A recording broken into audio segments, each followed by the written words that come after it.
Outer directed এর মধ্যে একটা হচ্ছে তোমার আমরা বলি যে অথরিটেরিয়ান লার্নিং, কর্তৃত্ববাদী একেবারে আমি এটা বলছি এটা করতে হবে, এই রুলস এর বাইরে যাইতে পারবা না, ঠিক আছে, একেবারেই ক্যাডেট কলেজ টাইপ, হ্যাঁ যা বলছি তাই করতে হবে।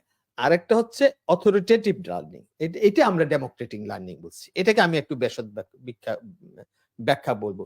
ইনডালজেন্ট আছে, পারমিসিভ লার্নিং আছে, এগুলি প্রাসঙ্গিকভাবে আমি বলে ফেলবো, তুমি যে চারটা বিষয় জানতে চাচ্ছ।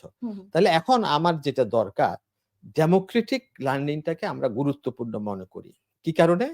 ডেমোক্রেটিক লার্নিং আসে ডেমোক্রেটিক ফ্যামিলি থেকে, হ্যাঁ, এই জন্য ডেমোক্রেটিক মানে প্যারেন্টিং বলছি, অথবা বলছি অথরিটেটিভ প্যারেন্টিং, বুঝতে পারছো? তো এখন এই ডেমোক্রেটিক প্যারেন্টিংটা কি? এই আমরা ডেমোক্রেটিক প্যারেন্টিং ব্যবহার করি কারণ এটা সহজ। গণতান্ত্রিক একটা পরিবার বলতে কি বুঝি, কারণ গণতন্ত্র নিয়ে এখন বিশ্বজুড়ে নানা কথা হয়, এই শব্দটা আমরা ব্যবহার করি। গণতান্ত্রিক যে প্যারেন্টিং আছে, সেই প্যারেন্টিং এর মধ্যে কয়েকটা জিনিস খুব গুরুত্বপূর্ণ। একটা হচ্ছে নার্সিং থাকবে, একটা হচ্ছে রেসপন্সিভনেস থাকবে, সাপোর্ট থাকবে, but that should B A set limit. এই যে বৃত্তটা আছে, এই বৃত্তের মধ্যে তুমি যা ইচ্ছা তাই করবে, এটা ক্রস করতে পারবা না, বুঝতে পারবা না। ওখানে আমি স্টেবল, আমি তাকে সবকিছুতেই সাপোর্ট দিব, decision making, joint decision making, যখন তার কগনিশন তৈরি হয়ে যায়, সিদ্ধান্ত দেওয়ার মতো বয়স হয়। আমি এতক্ষণ সিদ্ধান্ত নেওয়ার আগের বয়সের গুলির কথা বলছি, লার্নিং বা ইমিটেশন। যখন সিদ্ধান্ত দেওয়ার মতো বয়স হয়, স্কুলে ভর্তির আগে বা কথা বলার শুরুর আগে, তখন জয়েন্ট ডিসিশন ফ্যামিলিতে কিরকম, আমি বলবো, তুমি বলবা, তোমার বাচ্চা বলবে, সবাই বলবো, শুনবো, শুনে একটা সিদ্ধান্ত নেব, যেটা ডেমোক্রেসির সবচেয়ে গুরুত্বপূর্ণ অনুষদ।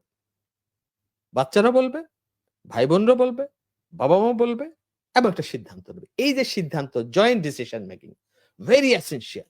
This is related to autonomy, definitely. সুতরাং এই অটোনমির মধ্যে আমরা কি করছি, সেট লিমিটটাকে রাখছি, এটাকে ক্রস করছি না। এটা কি করে, ফোকাস করতেছে যে ফ্যামিলির ওয়েল বিলিং। এখানে আরেকটা আছে, শব্দ আমরা ব্যবহার করি, একটা হচ্ছে ডিসরাপটিভ ফ্যামিলি, একটা শব্দ আছে, বুঝছো? অ্যাডাপটিভ ফ্যামিলি একটা শব্দ আছে। তো ডিসরাপটিভটা আমি যখন যাব, যখন পারমিসিভ ফ্যামিলি প্যারেন্টিং এর কথা বলবো, অথবা যখন ইন্ডালজেন্ট প্যারেন্টিং এর কথা বলবো, অথবা যখন কর্তৃত্ববাদী যে অথরিটেটিভ যে প্যারেন্টিং এর কথা বলবো, সেখানে অনেক কিছু আসে যাবে।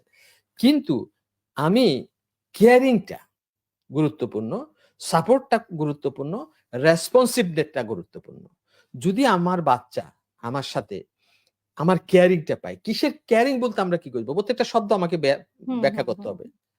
কেয়ারিংটা আমরা কি বলবো, রেসপন্সিভ বলতে আমরা কি বুঝি, সাপোর্ট বলতে আমরা কি বুঝি, সেট লিমিট বলতে কি বুঝি, এগুলি বুঝলে আমরা ডেমোক্রেটিক ফ্যামিলিটা বুঝবো।